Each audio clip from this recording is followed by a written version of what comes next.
तो मूवी के शुरुआत में हम आयरिस को देखते हैं जिसे रात को नींद नहीं आ रही होती। ऐसा तभी होता है जब कोई इंसान किसी चीज़ को लेकर परेशान हो।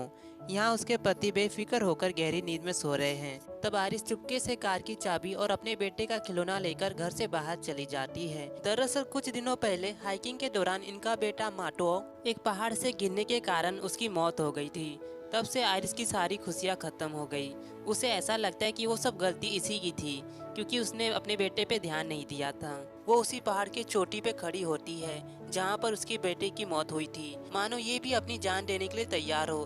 तभी अचानक रिचर्ड नाम का एक अनजान आदमी आयरिस के सामने आकर कहता है, मैं तुम्हें रोकने नहीं आया हूँ, मैं बस तुम्हें अपनी कहानी सुनाने आया हूँ। उसकी कहानी के मुताबिक उसकी एक गर्लफ्रेंड थी जिसका नाम था क्लोई, जिससे वो बहुत ज्यादा प्यार करता था। मगर एक एक्सीडेंट के कारण उसकी गर्लफ्रेंड की मौत हो जाती है, जिससे मेरा दिल काफ़ी ज़्यादा टूट जाता है। लेकिन मैंने अपनी ज़िंदगी ख़त्म नहीं की, क्योंकि मुझे मालूम है कि ज़िंदगी में दुख आते रहते हैं। इसका मतलब ये नहीं कि हम अपना ज़िंदगी जीना छोड़ दें। तुम्हारी तरह दुनिया में और भी बहुत सारे लोग हैं जिसने अपनी ज़िंदगी में कुछ ना कुछ खोया है। इसकी बातों से आयरिस अपने आप को आत्महत्या करने से रोक लेती है और वो रिचर्ड को कहती है, तुम्हारा शुक्रिया, तुम्हारी वजह से मेरी थोड़ी हिम्मत बढ़ी है। फिर ये दोनों साथ में पहाड़ों के रास्तों से अपनी कार की ओर आ जाते हैं। लेकिन यहाँ पहुँचने पर आयरिस को कुछ अजीब सा महसूस होता है। उसकी एक कार का दरवाजा रिचर्ड की कार से ब्लॉक हो गया होता है। इससे पहले कि वो कुछ समझ पाती, रिचर्ड उसे 440 वोल्ट का झटका देकर बेहोश कर देता है। फिर जब आयरिस को होश आता है तो खुद को बंधा हुआ पाती है।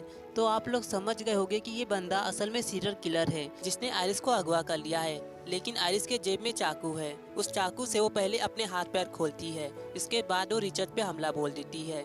इससे गाड़ी का बैलेंस बिगड़ जाता है और ये कार सीधा एक पेड़ से जाकर टकरा जाती है। इसके बाद वो उसके सामने चाकू रखकर कहती है, मेरे पास मत आना, नहीं तो मैं तुम्हें मार डालूंगी। लेकिन रिचर्ड हंसते हुए कहता है, तुम यहाँ से भाग नहीं सकती, क्योंकि मैंने तुम्हें बॉडी पैरालाइज करने वाला इंजेक्शन दे दिया है। कुछ ही घंटों में तुम्हारी बॉडी काम करना बंद कर देगी। आयरिस किसी तरह जंगल में भागने लगती है। रिचर्ड भी उसका पीछा कर रहा होता है। यहाँ पर आयरिस की बॉडी धीरे धीरे पैरालाइज हो रही है। आयरिस खुद को बचाने के लिए एक तेज बहाव वाली नदी में कूद जाती है। पानी के ऊपर तैरते तैरते वो दूर किसी किनारे पे आ जाती है। अब आयरिस की पूरी बॉडी पैरालाइज हो चुकी है। ना ही वो अब चल पाएगी और ना ही मदद के लिए चिल्ला पाएगी। लेकिन इनके पास मदद खुद चलकर आ जाती है। एक किसान जिनका नाम बिल है वो इनके पास आता है। बिल इन्हें देखते ही समझ जाता है कि ये औरत किसी मुसीबत में फंसी हुई है। ये इनकी मदद करते हैं। ये आयरिस को ट्रॉली की मदद से अपने फार्म हाउस ले आते हैं। लेकिन यहाँ पर रिचर्ड भी आ जाता है। बिल इससे पूछता है कि तुम्हें क्या चाहिए। रिचर्ड कहता है, मैं अपनी वाइफ को ढूंढ रहा हूँ जो दिमागी तौर से पागल हो चुकी है। अगर आपने मेरी वाइफ को देखा है तो प्लीज मुझे बता दीजिए। बिल को इस इंसान पे थोड़ा शक हो जाता है, क्योंकि ये आदमी बिना इनके परमिशन के घर के अंदर आ चुका है और रोते हुए कहता है, प्लीज मुझे बता दो मेरी वाइफ कहाँ पर है। बिल इसे कहता है कि तुम्हारी वाइफ पीछे छुपी हुई है, जाकर ढूंढ लो। रिचर्ड कहता है, ठीक है, मुझे तुम्हारा फोन चाहिए। फोन मांगने पर बिल उसकी पिटाई कर देता है और तुरंत पुलिस को फोन लगा लेता है। तब रिचर्ड भी बहुत ज्यादा गुस्से में आकर बिल पे हमला बोल देता है। लेकिन इन बुढ़ऊ के सामने रिचर्ड कुछ भी नहीं कर पा रहा होता।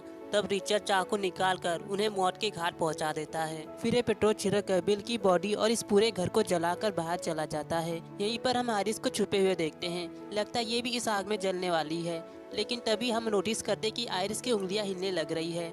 तब वो उंगलियों से रिचर्ड को सिग्नल देने लग जाती है, क्योंकि आयरिस समझ गई है कि इस इंजेक्शन का असर खत्म हो रहा है। यहाँ उसके बचने के चांसेस कम है। अगर वो रिचर्ड के पास होगी तो उससे छुटकारा पा सकती है। ये भी विंडो में हलचल देख लेता है। अंदर आते ही इसे आयरिस मिल जाती है, जिसे वो अपने साथ ट्रक में बिठाकर यहाँ से लेकर चला जाता है। ड्राइव के दौरान आयरिस रिचर्ड को उनकी वाइफ और बेटे से फोन पे बात करते हुए सुन लेती है। यानी ये आदमी शादीशुदा है, इसके बावजूद ये ऐसा काम कर रहा है।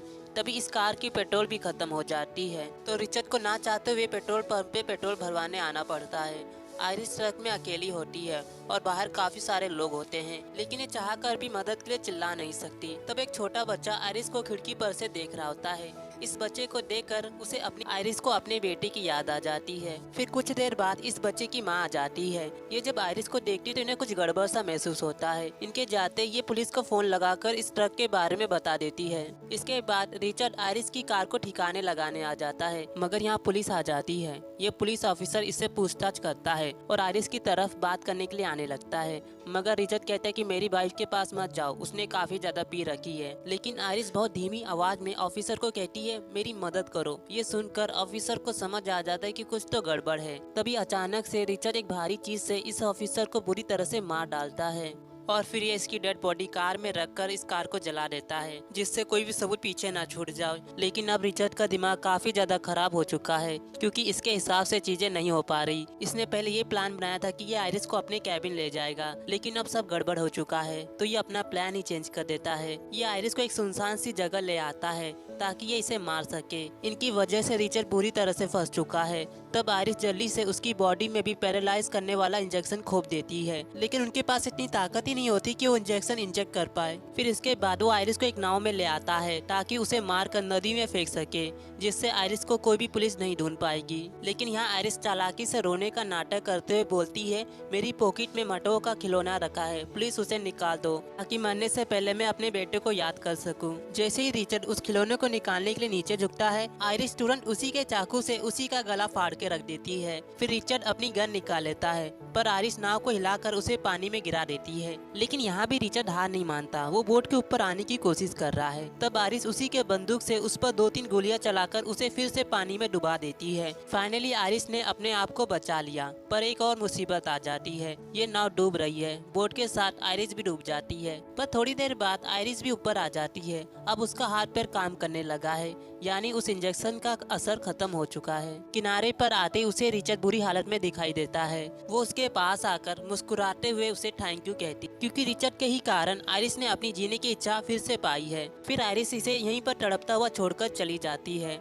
अब वो अपनी जिंदगी फिर से नई अरसे से शुरू करेगी। और यहीं पर ये मूवी खत्म हो जाती है। वीडियो पूरा देखने के लिए शुक्रिया दोस्तों। अगर आपको मेरी वीडियो पसंद आती है तो प्लीज चैनल को सब्सक्राइब और लाइक जरूर कीजिए, इससे मुझे मोटिवेशन मिलती है। तो बस आज के लिए इतना ही, फिर मिलेंगे।